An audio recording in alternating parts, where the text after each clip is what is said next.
মাননীয় স্পিকার, আপনাকে ধন্যবাদ।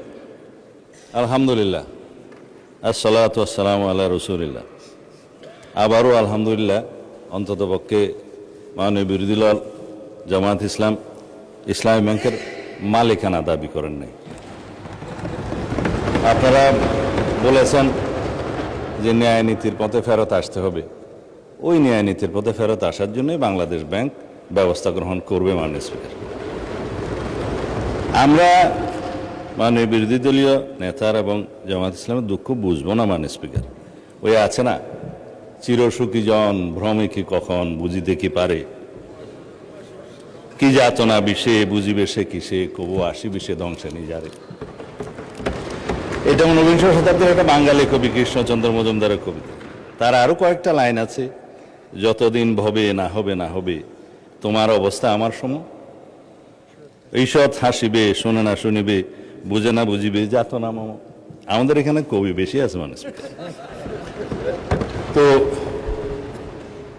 এখন বটম আপ করি। মাননীয় বিরোধী দলীয় উপনেতা বলেছেন যে শেয়ারগুলো ডাকাতি করে কিনে নেওয়া হয়েছে। ইবনে সিনার 2% শেয়ার ছিল। মাননীয় স্পিকার, ব্লক মার্কেটে 3 গুণ দামে তারা শেয়ার বিক্রি করেছে। এটা তো রেকর্ড। পাবলিকলি লিস্টেড কোম্পানির শেয়ার ব্লক মার্কেটে 3 গুণ দামে বিক্রি করা হয়েছে। এছাড়া বর্তমান শেয়ার হোল্ডিং স্ট্যাটাস অনুসারে এখানে মাননীয় অর্থমন্ত্রী এখানে আছে 81%, 92% বোধহয় একটা গ্রুপের। তারা যেভাবে বললেন, আমি জানি না খতিয়ান, এটা স্ট্যাটিস্টিক্স বলছে। দয়া করে আপনারা না বললে খুশি হবো, আপনাদের বলার সময় আমরা বলি নাই। আর শেয়ার হোল্ডিং এর যারা মালিক, তাদের কাছে মাননীয় বিরোধী দলের নেতা নোটিশেই বলেছেন, দেশের অর্থনীতি, ব্যাংকিং খাতের স্থিতিশীলতা এবং কোটি কোটি গ্রাহকের স্বার্থ রক্ষার লক্ষ্যে ইসলামী ব্যাংক বাংলাদেশের শেয়ার সমূহ বৈধ ও প্রকৃত মালিকদের নিকট প্রত্যার্পণের জন্য প্রয়োজনীয় ব্যবস্থা গ্রহণ করা হবে, হোক। সেই বৈধ এবং প্রকৃত শেয়ার হোল্ডারদের কাছে এই মালিকানা ফেরত দেওয়ার যথাযথ ব্যবস্থা গ্রহণ করা হবে। মাননীয় স্পিকার, এখন কারা কত পার্সেন্ট শেয়ারের মালিক সেদিনও বক্তৃতায় বলেছিলেন, প্রকাশ করা হোক।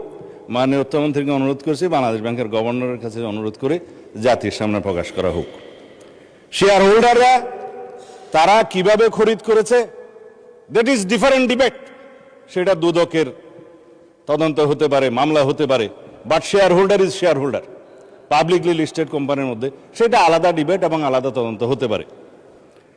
এখন বলা হচ্ছে আপনারা ব্যাংকের মালিক না, জামায়াত ইসলাম ব্যাংকের মালিক না, আবার বলছে ইসলামের উপর হাত দিবেন না। কদিন আগে জামায়াত ইসলামের এক বন্ধু, আমি নাম নিলে আবার এখানে 74 দাঁড়াতে পারেন, সেজন্য 2 জন এমপি ছিলেন, আরেকজন পরাজিত এমপি ছিলেন, আরেকজন নেতা ছিলেন, বক্তৃতা দিচ্ছে ইসলামের উপর হাত দিবেন না।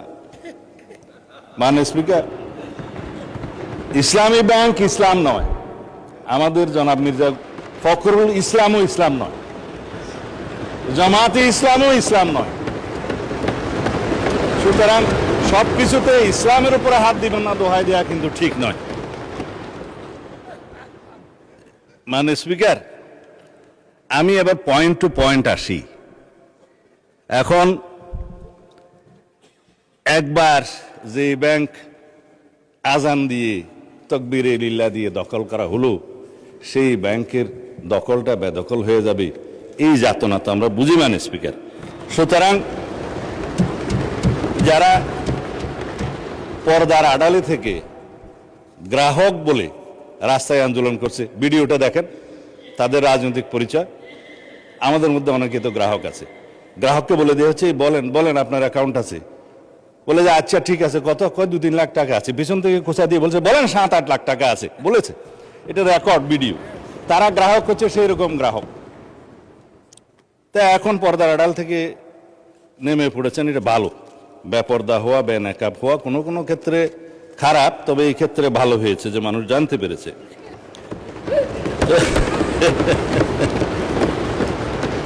মাননীয় স্পিকার, এখানে আরডিএস নামে একটা প্রকল্প আছে। সেই প্রকল্পের এটা হচ্ছে ইসলামী ব্যাংকের একটা ফ্ল্যাগশিপ প্রকল্প। এই প্রকল্পের মূল হচ্ছে পল্লী উন্নয়ন প্রকল্প নামে, যেখানে 5,000, 10,000, 20,000 টাকা পর্যন্ত লোন দেয়া যায়। নারী গ্রাহকের সংখ্যায় বেশি। ভোটের আগে 10,000 টাকা করে অনেক নারীকে দেয়া হয়েছে। লাইনে আমার এক ভোটার জিজ্ঞেস করছে, আমার এক কর্মী, মা আপনি কোথায় দিবেন? বলছে যে বাবা, বলছে কোরআনের দল না দিলে তো জান্নাতে যাওয়া যাবে না, 10,000 টাকাও দিয়েছে, বলেছে এটা মাফ হয়ে যাবে, আরো 10,000 টাকা পাবো। এইভাবে মাননীয় স্পিকার মুনাস হিসাবে দাঁড়িপাল্লায় ভোট দিলে জান্নাত পাওয়ার নিশ্চয়তাও দিয়েছে। এই আরডিএস প্রকল্পের মধ্যে কত হাজার কোটি টাকা ডিস্ট্রিবিউট হয়েছে জানেন? 22,000 কোটি টাকা ডিস্ট্রিবিউট হয়েছে। 11,000 কোটি টাকা আগে দেওয়া হয়েছিল। এই 5ই আগস্ট 2024 পরে নির্বাচনের এই বৈতরণী পার হওয়ার জন্য আরো 11,000 কোটি টাকা দেওয়া হয়েছে। এর কোনো হদিশ নাই। তবে একজন নারী ভোটারের কথা তো বললাম। ভোটের আগে আমরা প্রায় সময় দেখছি মাননীয় স্পিকার, আমরা তো লেজিটিমেট গভর্নমেন্ট, ভোট টুট পেয়ে জনগণ আমাদেরকে এখানে বসিয়েছে, কিন্তু ইলেকশনের দিন পর্যন্ত আমরা একটা ফেসবুক গভর্নমেন্ট দেখেছিলাম মাননীয় স্পিকার, প্রচারণার মাধ্যমে। তা আমরা এখনো মনে করছি বিরোধী দলের ভূমিকা পালন করুক। তারা স্ট্রাগল করবে সরকারি দলে আসার জন্য, নির্বাচিত হয়ে মেজরিটি পাওয়ার জন্য। কিন্তু বারে বারে এইভাবে প্রচারণা, পর্দার আড়ালে প্রচারণা, পর্দার ভিতরে প্রচারণা ইত্যাদি চালিয়ে মানুষকে বিভ্রান্ত করে মাননীয় স্পিকার আমরা বোধহয় খুব বেশি এগোতে পারবো না।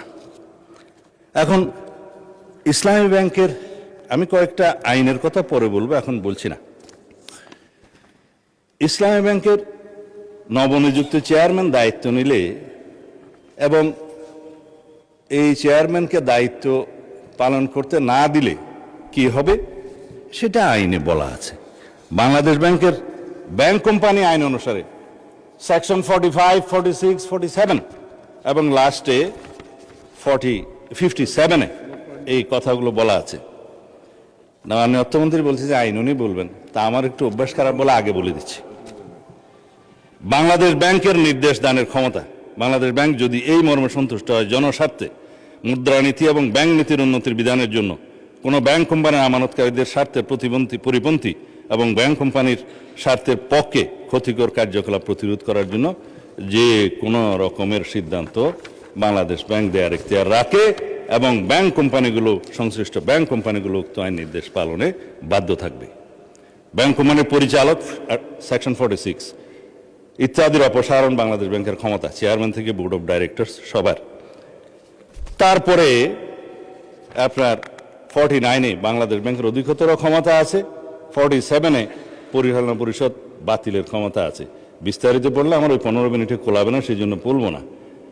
এই পরিষদ বাতিল করা এবং নির্দিষ্ট মেয়াদ পর্যন্ত নির্দেশনা দেয়া, এগুলো সব বাংলাদেশ ব্যাংকের এখতিয়ার। ব্যাংক কোম্পানি আইন, তাইলে আগে আইন পরিবর্তন করুন, বাংলাদেশ ব্যাংক কোম্পানি আইন পরিবর্তন করে তারপর আপনারা এই আলোচনায় আসেন।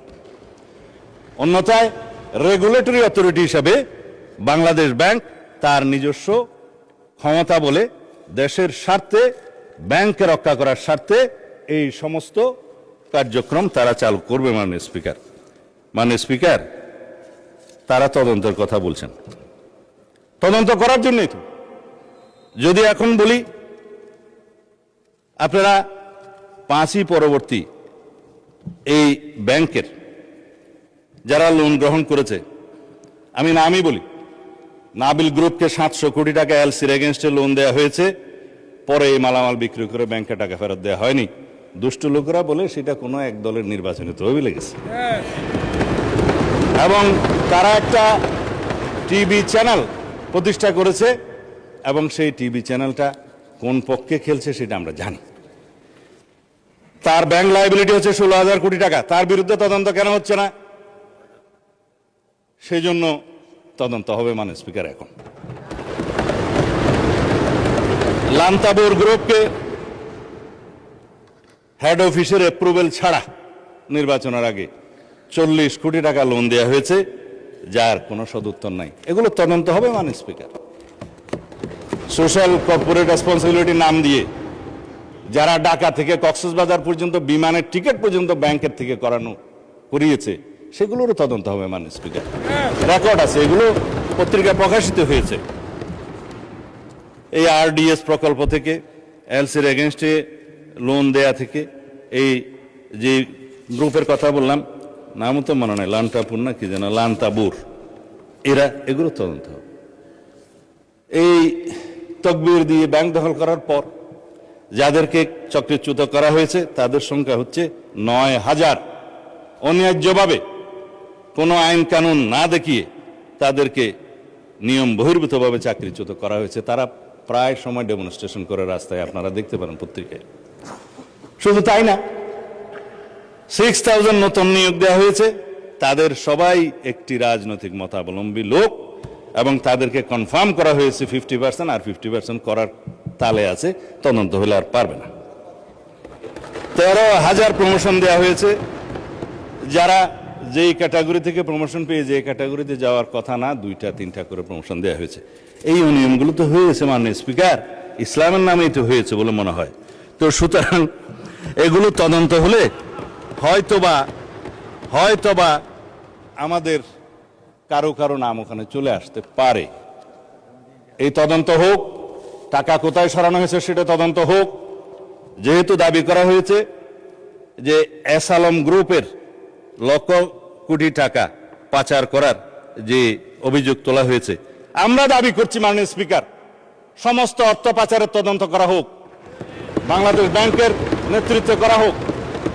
যারা বাংলাদেশের টাকা, মানুষের টাকা পাচার করেছে বিদেশে, সকলের বিরুদ্ধে তদন্ত করা হোক।